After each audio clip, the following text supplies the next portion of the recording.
Entonces vamos a hablar el día de hoy de la crianza y tenemos que comenzar hablando de la crianza, de la importancia de la crianza, porque Dios nos ha dado a nosotros una responsabilidad. Dios nos ha dado a nosotros como padres la responsabilidad de instruir a nuestros hijos. Cuando pensamos en la responsabilidad de la crianza, a veces las personas piensan, bueno, es el gobierno que es responsable de mis hijos, de instruir a mis hijos. Por eso las escuelas públicas, o no, es la escuela, o la iglesia, o la abuelita, o pues la nana. Pero la respuesta bíblica a esta pregunta de quién es responsable por instruir a sus hijos, la respuesta bíblica es los padres. Los padres somos responsables delante de Dios y Dios espera que nosotros instruyamos a nuestros hijos en sus mandamientos. Nos dice Deuteronomio, capítulo 4, versículo 9, por tanto, guárdate y guarda tu alma con diligencia para que no te olvides de las cosas que tus ojos han visto, ni se aparten de tu corazón todos los días de tu vida. Antes bien, las enseñarás a tus hijos y a los hijos de tus hijos. Antes bien, las enseñarás a tus hijos y a los hijos de tus hijos. Noten que Dios pone sobre los padres la responsabilidad principal de instruir a los hijos. Pero, curioso, veo aquí algunos como Tito, ¿verdad? Que ya tienen más la edad de abuelo, ¿verdad? Bueno, por lo menos tiene la pinta de abuelo, Tito. No sé si la edad, pero... Pero sí, veo otros que ya son abuelos que están aquí entre nosotros y me llama la atención la última frase. Y a los hijos de tus hijos. Hay una noción muy equivocada que los abuelos están para consentir a los nietos. Y esa es una malévola mentira satánica. Es verdad, es una malévola mentira satánica. Los abuelos también tienen un rol de apoyar en la instrucción de los hijos. Hemos escuchado a veces de padres que nos cuentan de sus papás. Cuando los criaron a ellos, sí, mucha disciplina, y de repente, no, a mi nieto no lo va a tocar nadie. ¿Okay? La responsabilidad principal de la instrucción es de los padres. Tenemos esa responsabilidad. Abuelo, no te metas, no interfieras. ¿Okay? Apoya bíblicamente en la instrucción que tus hijos deben y quieren dar a tus nietos. ¿Okay? Pero ¿de quién es la responsabilidad? De los padres. Ahora, ¿cómo llevamos a cabo esa responsabilidad? Debe haber una comunicación constante con nuestros hijos y esa comunicación tiene que estar saturada de la palabra de Dios. Probablemente uno de los pasajes más famosos acerca de la instrucción de los hijos es Deuteronomio capítulo 6. Dice así: oye Israel, Jehová nuestro Dios, Jehová uno es. Y amarás a Jehová tu Dios de todo tu corazón y de toda tu alma y con todas tus fuerzas. Y estas palabras que yo te mando hoy estarán sobre tu corazón. Y cuando estén sobre tu corazón, primero, entonces las repetirás a tus hijos y hablarás de ellas estando en tu casa y andando por el camino y al acostarte y cuando te levantes, y las atarás como una señal en tu mano y estarán como frontales entre tus ojos, y las escribirás en los postes de tu casa y en tus puertas. O sea, cuando estés en la casa y cuando estés fuera de la casa, debes de hablar de la palabra de Dios. Cuando te levantes, cuando te acuestes y todo el resto del día debes estar hablando de la palabra de Dios. No estoy diciendo que no puedes hablar de otros temas también con tus hijos, pero incluso cuando hables de esos temas con tus hijos, debes de estar dándoles la perspectiva de la palabra de Dios acerca de esos temas. Y nuestra comunicación tiene que estar saturada no de nuestras opiniones personales, sino de la palabra de Dios. Y para eso, hermano, la palabra de Dios tiene que estar en tu corazón primero. No puedes hablar de la palabra de Dios si no está primero en tu corazón. Proverbios 22:6. Instruye al niño en su camino, y aun cuando fuere viejo, no se apartará de él. El versículo muy mal usado en muchas ocasiones. Esta no es una promesa, es un principio general. Pero sí realza la influencia que nosotros como padres tenemos en la vida de nuestros hijos. Y aquí hay una instrucción que nosotros debemos de instruir a nuestros hijos y nosotros más que nadie tenemos la capacidad de influir y de marcar el rumbo de su vida. No garantizar un resultado, pero sí poder influir en el rumbo de su vida. Y nuestra comunicación saturada de la palabra de Dios puede lograr esto. Ahora, Dios espera que el padre y la madre, los dos, estén involucrados. Nos dice Proverbios 1:8, oye, hijo mío, la instrucción de tu padre y no desprecies la dirección de tu madre. Proverbios 6:20, guarda, hijo mío, el mandamiento de tu padre y no dejes la enseñanza de tu madre. Los dos deben de estar involucrados. Pero, tengo una pregunta. ¿De quién es la responsabilidad final? La responsabilidad final no es de la madre, sino es del padre. Efesios capítulo 6, versículo 4 dice, y vosotros, padres, no provoquéis a ira a vuestros hijos, sino criadlos en disciplina y amonestación del Señor. Y la palabra que el apóstol Pablo usa ahí describe o se refiere a los varones, a los padres. La palabra padres en español puede significar, pues, padre y madre. En un sentido, en el griego, esa palabra también puede referirse a padre y madre, pero normalmente cuando usa la palabra padre se refiere a antepasados. De hecho, hay una palabra griega que significa papá y mamá, y es la palabra goneus. Esta es la palabra pateres, de donde viene la palabra española padres. Y se refiere a los varones, hermanos, padres, que estamos aquí, que tenemos hijos. Nosotros somos los maestros principales de la palabra de Dios de nuestros hijos. Dios nos ha llamado a nosotros. Dios nos ha puesto la responsabilidad sobre nosotros. Nosotros deberíamos de ser los que estamos abriendo la palabra de Dios y hablando con nuestros hijos. Nosotros somos los que deberíamos de estar llevando la iniciativa en la vida espiritual. No la esposa. Nosotros los varones. No es la responsabilidad del pastor, no es la responsabilidad del maestro de la escuela cristiana o el maestro de la escuela dominical. Padre, es tu responsabilidad. Yo como padre, yo soy responsable de mi familia. Dios me va a pedir cuentas a mí. Es mi responsabilidad como hombre, como líder espiritual, de instruir a mis hijos en la palabra de Dios. Yo debo estar marcando la pauta. Y yo debo estar instruyendo a mis hijos, ¿para qué? ¿Cuál es la meta que deberíamos de tener para nuestros hijos? Recuerda lo que decíamos en la primera sesión, el destino determina la ruta. Algunos padres quieren que sus hijos sean famosos, que sean ricos, que sean prósperos, exitosos.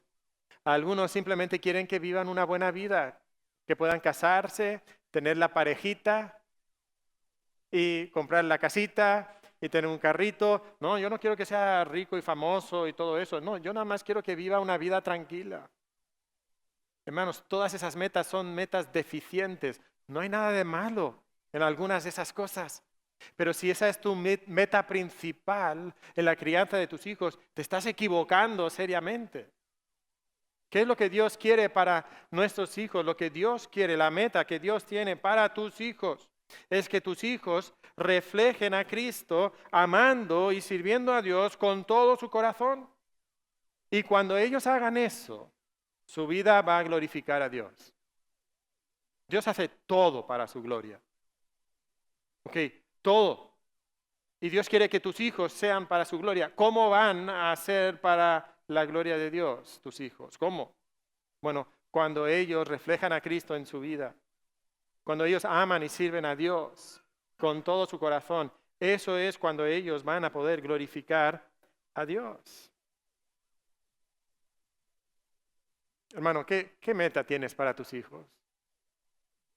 Ahora, estoy seguro que aquí todos diríamos, sí, hermano, eso, ¿verdad? Eso.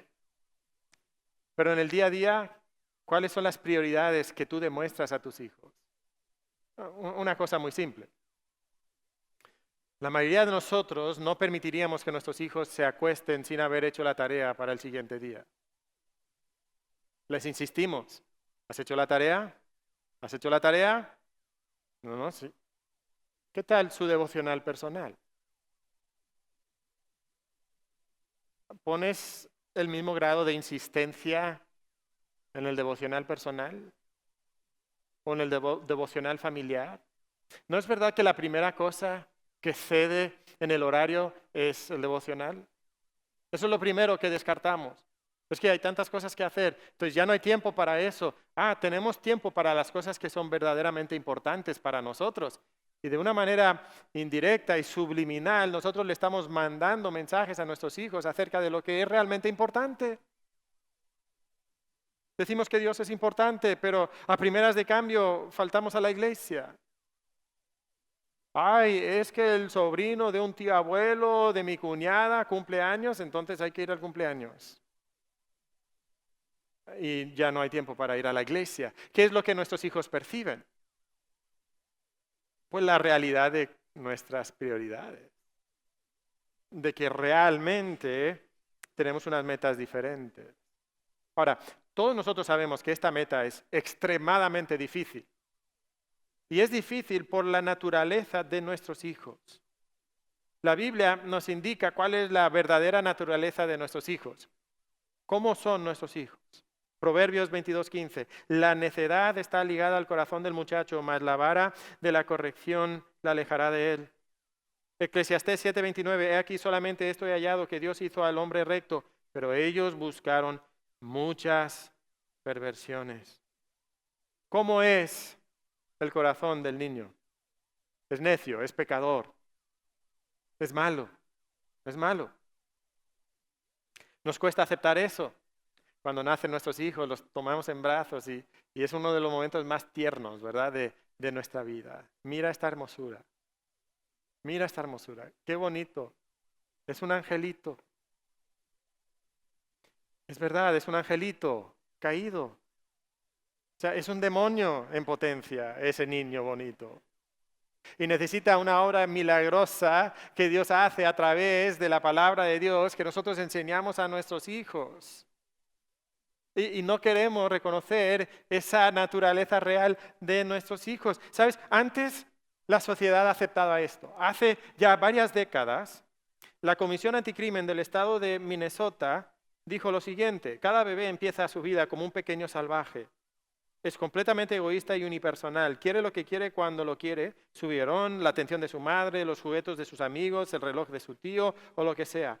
Niégaselos y hierve con cólera y agresividad, que sería asesina si no fuera tan incapaz. Es sucio. No tiene morales, no tiene conocimiento ni habilidades. Esto significa que todo niño, no solamente algunos niños, pero todo niño nace delincuente. Si se le permite continuar en el mundo unipersonal de su infancia, si se le dan rienda suelta a sus acciones impulsivas para satisfacer su cada deseo, todo niño llegará a ser un criminal, un ladrón, un asesino, un violador. Sí. Esto no te lo dice el pastor de Iglesia Bautista Genesaret. Esto es lo que decía la Comisión Anticrimen del estado de Minnesota ya hace varias décadas. Pero ahora hemos cambiado. Ya no creemos eso. Ahora pensamos que ya no hay niño malo. Este es un libro que salió acerca de la crianza respetuosa. Parte de una premisa que es antibíblica, que nos dice que nuestros hijos son buenos, no son malos. Y entonces tú necesitas permitir que ellos puedan desenvolverse y seguir sus instintos, o sea que tú debes de darle rienda a sus deseos. Porque todos sus deseos naturales son buenos. Y hemos adoptado, tristemente, como cristianos, muchos de nosotros, una perspectiva antibíblica de la naturaleza de nuestros hijos. Para criar a nuestros hijos y lograr que ellos amen y sirvan a Dios con todo su corazón, que reflejen a Cristo en sus vidas, tiene que suceder algo milagroso. Y tiene que ser un trabajo arduo con sus corazones, con sus acciones. Y Dios quiere que nosotros nos enfoquemos en trabajar en la vida de nuestros hijos. Y muchas veces la crianza tradicional le daba el enfoque a los hijos en su comportamiento. El enfoque tradicional se enfocaba en el comportamiento. Si este círculo puede representar la vida de nuestro hijo, esas pequeñas explosiones representan el mal comportamiento. ¿En qué se enfocaban los padres de la mayoría de nosotros? Pues en el comportamiento, ¿verdad? Que no hiciéramos nada que les hiciera quedar mal, que les molestara a ellos. Y si hubiera un comportamiento que no les gustaba, pues rápido lo sabíamos, ¿verdad? Pagábamos las consecuencias. El problema con este enfoque tradicional es que según Proverbios 4:23, que nos dice, sobre toda cosa guardada, guarda tu corazón porque de él mana la vida. O sea, ese comportamiento malo, ¿de dónde viene? Pues viene del corazón de nuestro hijo. Marcos 7:21-23 dice, porque de dentro del corazón de los hombres salen los malos pensamientos, los adulterios, las fornicaciones, los homicidios, los hurtos, las avaricias, las maldades, el engaño, la lascivia, la envidia, la maledicencia, la soberbia, la insensatez. Todas estas maldades de dentro salen y contaminan el hombre. Entonces el enfoque tradicional no funcionó porque ese comportamiento malo venía del interior. Entonces, reconociendo que ese enfoque tradicional no había funcionado, ¿cuál es el enfoque moderno? Bueno, ya no nos enfocamos en el comportamiento, sino que nos enfocamos en las emociones. En las emociones. Y eso es lo que importa. Se promueve mucho hoy lo de la inteligencia emocional, ¿verdad? La inteligencia emocional. ¿Qué es lo que más deseamos para nuestros hijos? Que sean emocionalmente inteligentes. Okay, no hay nada de malo con algunas de las cosas que enseña la inteligencia emocional, pero lo que refleja es un cambio de enfoque en nuestra sociedad donde ya decimos, no, el comportamiento no importa, lo que realmente importa son las emociones. Son las emociones. El problema es que solamente enfocarnos en las emociones es un concepto muy, muy limitado de lo que es el hombre interior, según la Biblia. Las emociones son una parte del ser humano. Es una parte del hombre interior del ser humano. Pero no es el todo. No es el todo. Queremos tener una perspectiva más robusta que va más allá de estos enfoques tradicionales. Queremos llegar al corazón. Piensa un momento en un niño. ¿Okay? Aquí está el niño y el niño se comporta mal. ¿Okay? ¿De dónde viene ese mal comportamiento? Ahí está el niño, se comporta mal. ¿De dónde viene ese mal comportamiento? ¿Okay? Viene de su interior. Viene de su interior. ¿Y qué hay en el interior del niño? Pues hay un corazón malo. ¿Okay? Hay un corazón lleno de maldad y ese corazón lleno de maldad hace que él se porte mal. Que salga de él ese mal comportamiento. ¿Qué pasa cuando nosotros nos enfocamos en su comportamiento solamente? Ok, le disciplinamos. Él aprende que ese comportamiento provoca una reacción de mis padres que es negativa para mí, que me perjudica, entonces aprendo a dejar de hacer eso. Entonces, ¿qué hace ese mal corazón? Descubre otras maneras de portarse mal que no provocan la misma reacción de los padres. Entonces, bueno, si yo le pego a mi hermana, mis padres me disciplinan. Pero si yo nada más le fastidio, le grito, le insulto, bueno, ahí ya no me disciplinan. Me regañan un poco, pero ya es otra cosa.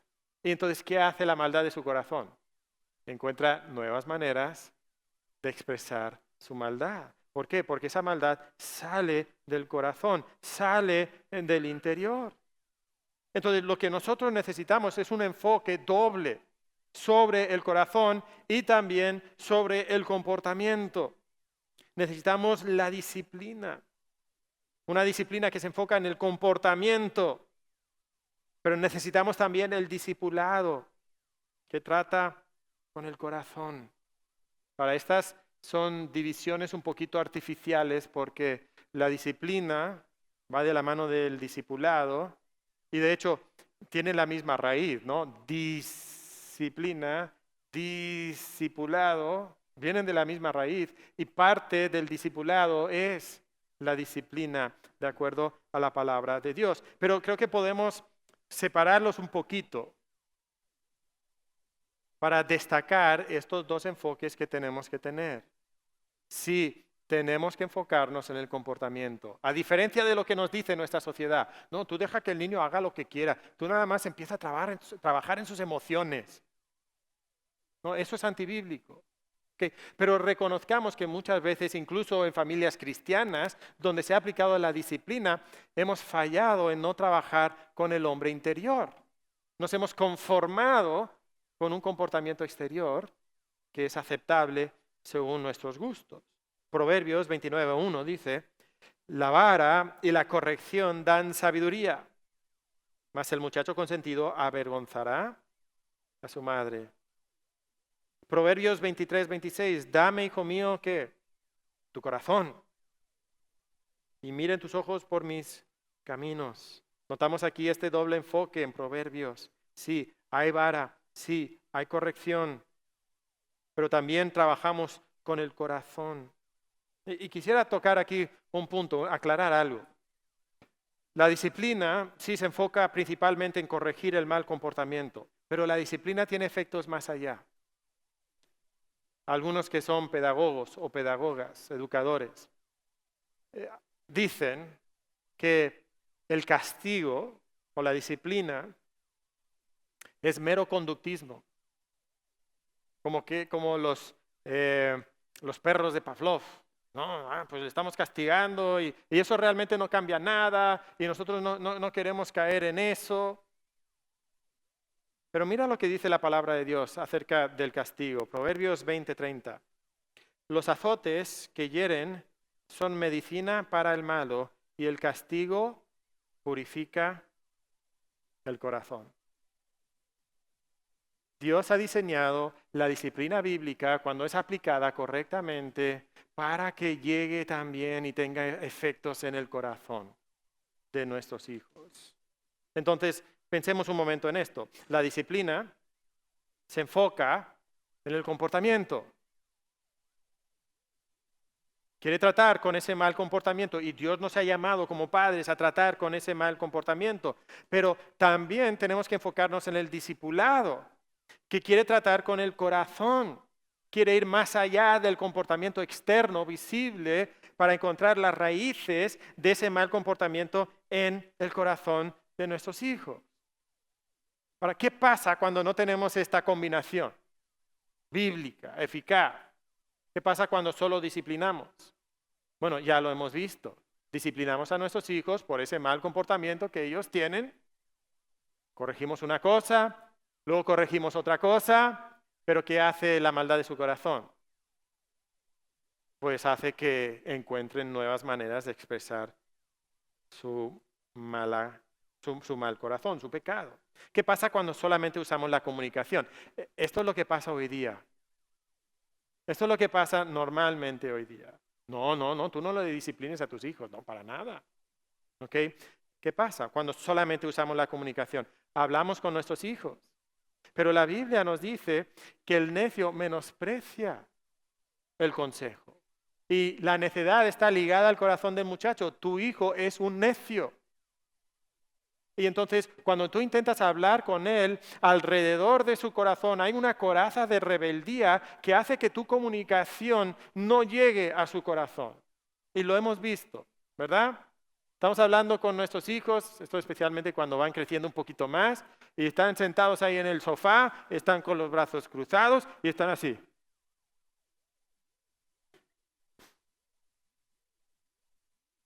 ¿Ya terminaste? ¿Ya me puedo ir? ¿No es verdad? O sea, ¿está realmente escuchando la comunicación? ¿Está llegando a su corazón? No, la verdad es que no.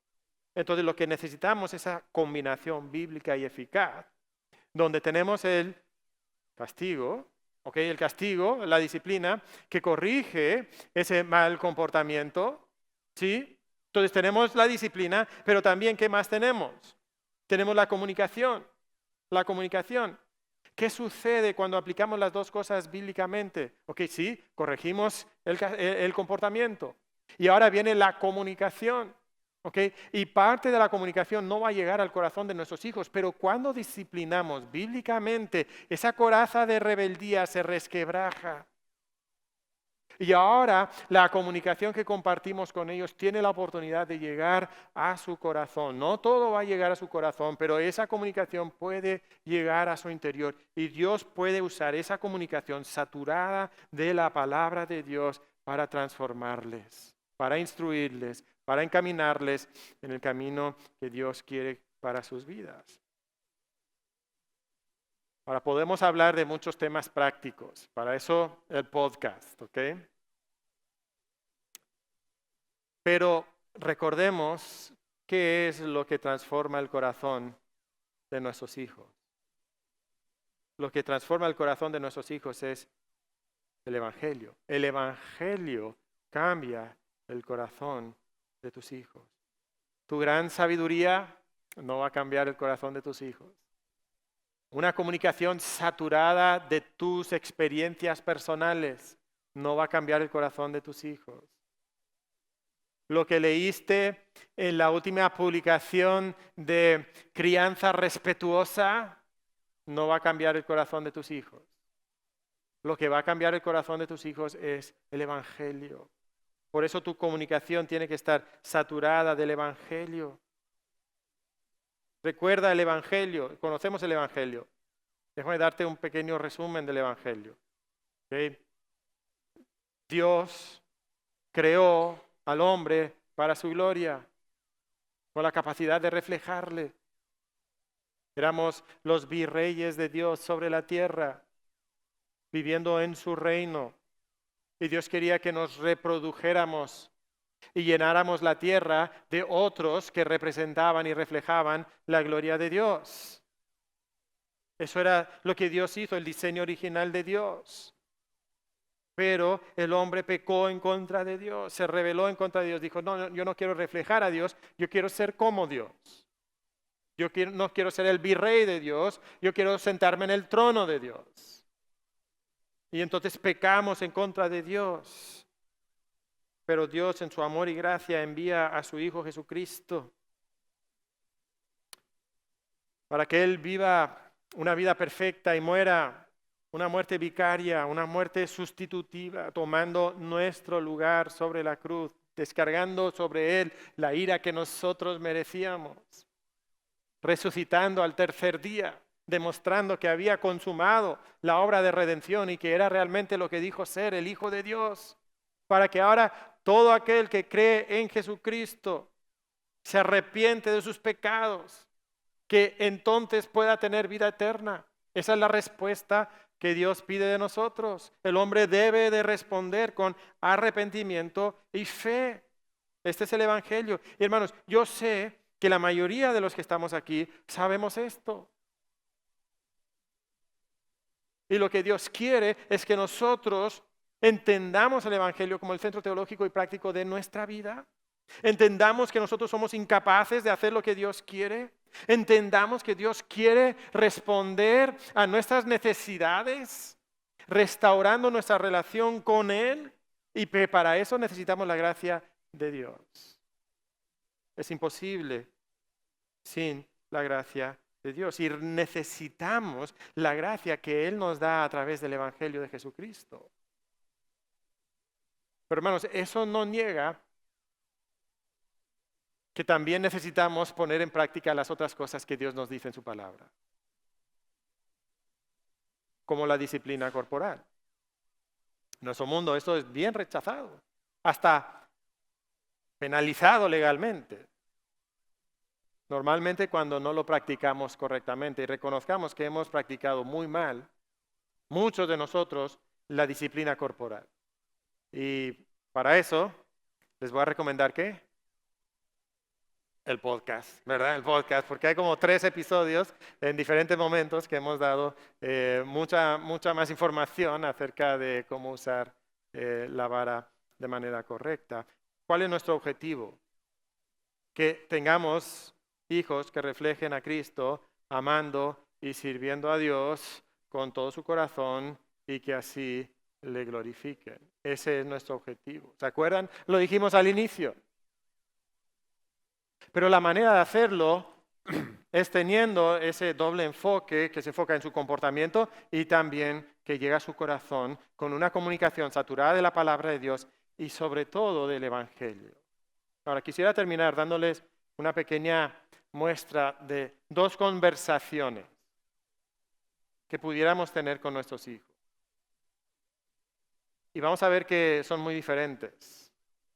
¿Okay? Estarán aquí en la pantalla, ustedes lo podrán ir viendo poco a poco. ¿Okay? Nuestro hijo pues se porta mal y entonces nosotros le decimos, oye, no hagas eso. ¿Cuál es la respuesta automática? ¿Por qué? ¿Verdad? ¿Por qué?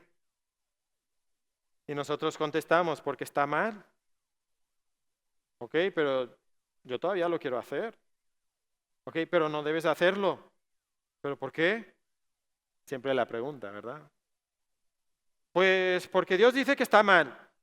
Bueno, ¿dónde dice que está mal? ¿Dónde dice que no puedo ver 17 horas seguidas de Paw Patrol? ¿Qué versículo? A ver, dime. Bueno, quizás no hay un versículo específico, pero hay muchos principios y además no debes hacerlo porque las cosas te irán mal si lo haces. Ay, pero yo veo muchas personas que lo hacen a mi alrededor y viven vidas felices, incluso viven la vida que yo quisiera vivir. Bueno, pero si haces eso te vas a sentir culpable y no te quieres sentir culpable, ¿verdad? Que aquí podemos sentirnos que hemos hablado bien con nuestros hijos. Mira, les hemos dicho que lo que está bien, lo que está mal, le hemos dicho como que Dios bendice algunas cosas y otras no, y Dios dice que está mal. No es una buena conversación. Okay, piensa un momento. ¿Qué hemos usado para motivar a nuestros hijos con esta conversación? Aquí lo que podemos ver es, primero, legalismo. No lo hagas porque Dios dice que está mal y punto. Eso es legalismo. A veces tenemos que hablar así, pero deberíamos ir mucho más allá. También podemos ver que hemos apelado a su amor propio. Pues quieren que las cosas les vayan bien. Y si haces eso te va a ir mal. Entonces, ¿qué les va a motivar a hacer algo? Si le sale bien o se le sale mal, si le va bien o si le va mal. O sea, eso es un amor propio, no un amor a Dios. Y al final terminamos dirigiéndonos a su autoestima. ¿Cómo te vas a sentir? Sus emociones. No te quieres sentir culpable. Hemos apelado a la culpa. A veces es legítimo apelar a la culpa. Pero si nuestras conversaciones todas son así, te puedo preguntar algo. ¿Dónde está el Evangelio aquí? El Evangelio está completamente ausente. Entonces déjame darte otra conversación. No debes hacerlo. ¿Qué sigue? ¿Por qué? Pues porque está mal. Ok, pero todavía lo quiero hacer. ¿Sabes por qué quieres hacerlo? Pues porque me gusta, porque está divertido. Sí, pero quieres hacerlo porque tu corazón ama lo malo. ¿Ah, sí? Sí. Y es normal que lo quieras hacer, porque así es nuestra naturaleza humana. Yo también quiero hacer cosas malas muchas veces, pero no las hago. ¿Sabes por qué? Pues no. Porque amo a Dios más que amo a estas cosas. Y estas cosas serán atractivas, pero mi relación con Dios es más importante que poder disfrutar los deleites temporales del pecado. Pero es que todavía lo quiero hacer. Voy a vivir toda la vida sin poder hacer lo que realmente quiero hacer. Bueno, nunca estaremos completamente libres de la naturaleza pecaminosa, pero Dios puede y quiere cambiar nuestros corazones y darnos nuevos corazones. ¿Sabes cómo lo logra? La conversación sigue, pero noten aquí por lo menos 3 cosas. Nos hemos dirigido ahora a su corazón. No solo al legalismo, pero a su corazón. Hemos apelado no a su amor propio, sino a su amor a Dios. Hemos empezado a explicar el proceso de santificación en su vida. Continúa la conversación entonces. La pregunta era, ¿sabes cómo lo logra? O sea, ¿sabe cómo nos da corazones nuevos? No. Bueno, empieza con nuestra salvación. Cuando Cristo nos salvó, nos perdonó de todos nuestros pecados. Ahora estamos totalmente libres de cualquier condenación por el pecado, pero además nos dio una naturaleza nueva. Puso su espíritu en nosotros para que ahora podamos no andar en los deseos de la carne, sino que podamos cumplir los deseos del espíritu. Quizás tu hijo te contesta, pero pues si yo ya soy salvo, yo todavía tengo estos deseos. Sí, porque es un proceso gradual. Tienes que ir desvistiéndote del viejo hombre, renovando tu entendimiento y ser revestido del nuevo hombre, que es Jesús. Las cualidades de Jesús son las cualidades que debe haber en tu vida: amor, gozo, paz, paciencia, benignidad, bondad, fe, mansedumbre, templanza. Pues yo nunca creo llegar a eso. ¿Sabes? En cierta manera tienes razón. ¿Cómo? Pues entonces, ¿para qué intentarlo? Bueno, lo que te estoy diciendo es que tú nunca lo podrás lograr. Lo tienes que lograr a través del poder de Dios. Pues yo no tengo mucho de ese poder que hemos mencionado aquí. Hemos descrito la salvación, la obra que Dios ha hecho en su corazón, si es que es realmente salvo. Y si no es salvo, esa descripción de la obra de Dios en su salvación es un llamado a la salvación.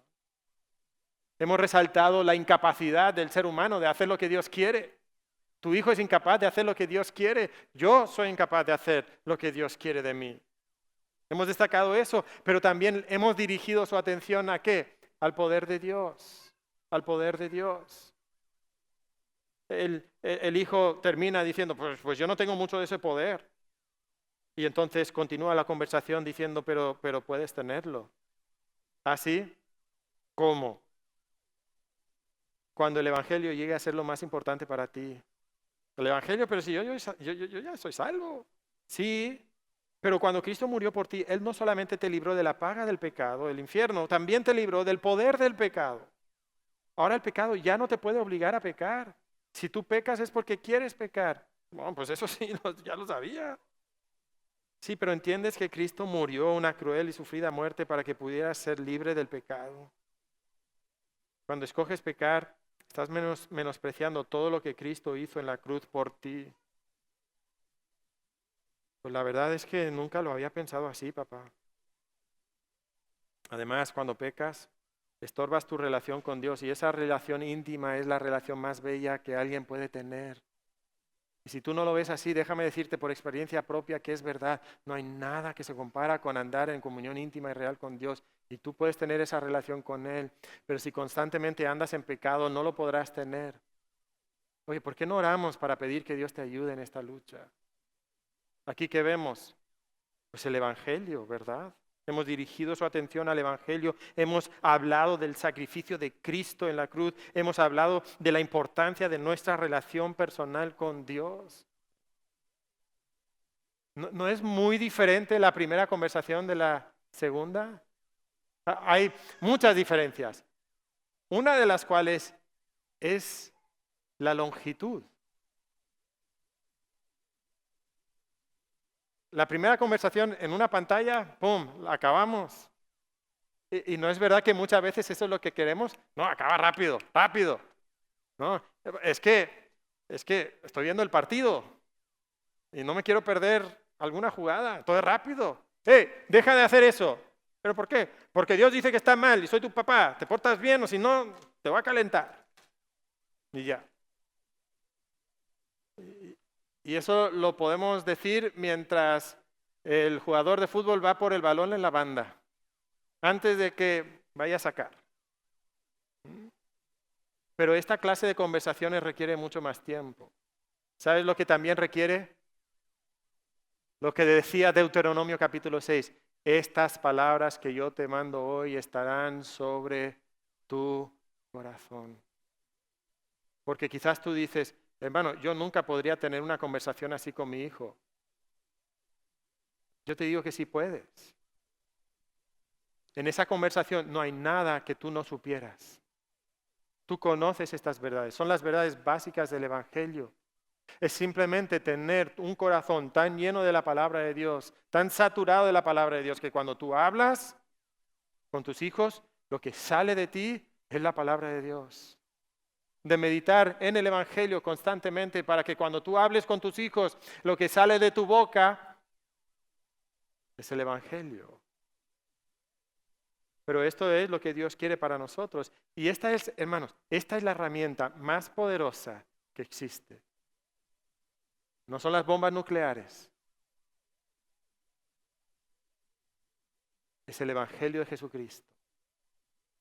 Y padres, Dios nos ha llamado a nosotros a tener cientos de conversaciones así con nuestros hijos. Y quizás no todas van a ser tan elaboradas. Quizás no todas las conversaciones van a ser tan extendidas. A veces va a ser la mitad de esa conversación, una tercera parte de la conversación. Pero hermanos, cuando día tras día nosotros, de acuerdo al nivel de comprensión de nuestros hijos, hablamos así con nuestros hijos, vamos a tener una influencia poderosa en sus vidas. Vamos a instruirles en un camino que aun cuando sean viejos no se van a apartar de él. ¿Por qué? Porque Dios habrá hecho un milagro en su corazón. Yo no controlo eso. Yo no puedo garantizar eso, pero yo sí puedo controlar lo que yo hago con mis hijos. Y hermanos, esto es lo que Dios nos ha llamado a hacer. Yo quisiera invitarte, para concluir, que tú simplemente cierres un momento tus ojos, inclines un momento tu cabeza y que tú le pidas a Dios la ayuda de tener conversaciones evangélicas con tus hijos y enfocarte en su corazón y también en su conducta para que ellos puedan reflejar a Cristo amando a Dios y sirviendo a Dios con todo su corazón para su gloria.